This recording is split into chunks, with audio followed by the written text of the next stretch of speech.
I gave you my heart.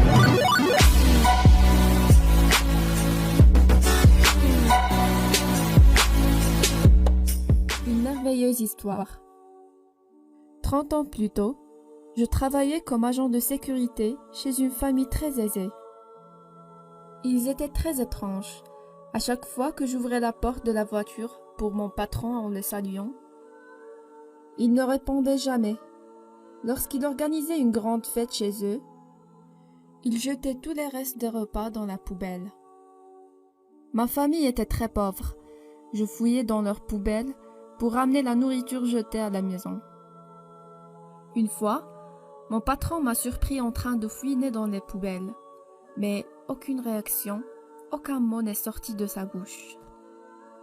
Le jour suivant, comme d'habitude, je me suis dirigée vers la poubelle pour chercher de la nourriture, mais cette fois-ci, j'ai trouvé un sac rempli de fruits et légumes frais.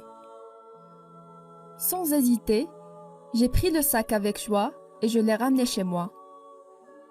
Depuis ce jour-là, je trouvais toujours un sac déposé dans le même endroit. Désormais, ma petite famille pouvait manger à sa faim. Après le décès de mon patron, il n'y avait plus de sac de nourriture. J'étais malheureux. Je ne savais pas quoi faire pour nourrir ma famille. J'ai pris mon courage à deux mains et j'ai parlé à l'épouse de mon patron afin d'avoir une augmentation de salaire. Elle était choquée mais empathique. « Pourquoi tu ne t'es jamais plaint de ton salaire jusqu'aujourd'hui ?» me demandait-elle. Après avoir inventé plusieurs excuses, j'ai fini par lui dire la vérité.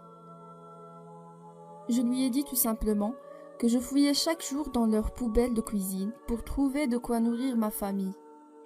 Et que pendant une longue période, je trouvais toujours un sac rempli de légumes et fruits frais. Un soulagement est apparu sur son visage. J'ai compris que c'était mon patron qui me laissait ce sac, depuis le jour où il m'a vu fouiner dans les poubelles.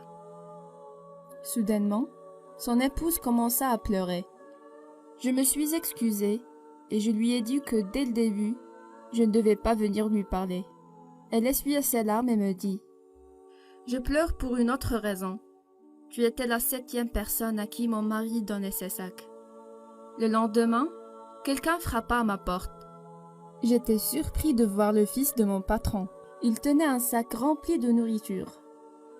Il me donna le sac et je le remerciai, les larmes aux yeux. Mais comme son père, aucune réponse de sa part. Le jeune garçon se précipita de partir. Je l'ai remercié encore une fois à haute voix. Le jeune homme surpris se retourna et s'excusa en me disant « Je suis désolé, je ne vous ai pas entendu. J'ai un problème d'audition comme mon père. » Ce n'est qu'en ce moment-là que j'ai tout compris. Et j'eus le cœur rempli de remords. Je ne devais pas juger rapidement mon patron.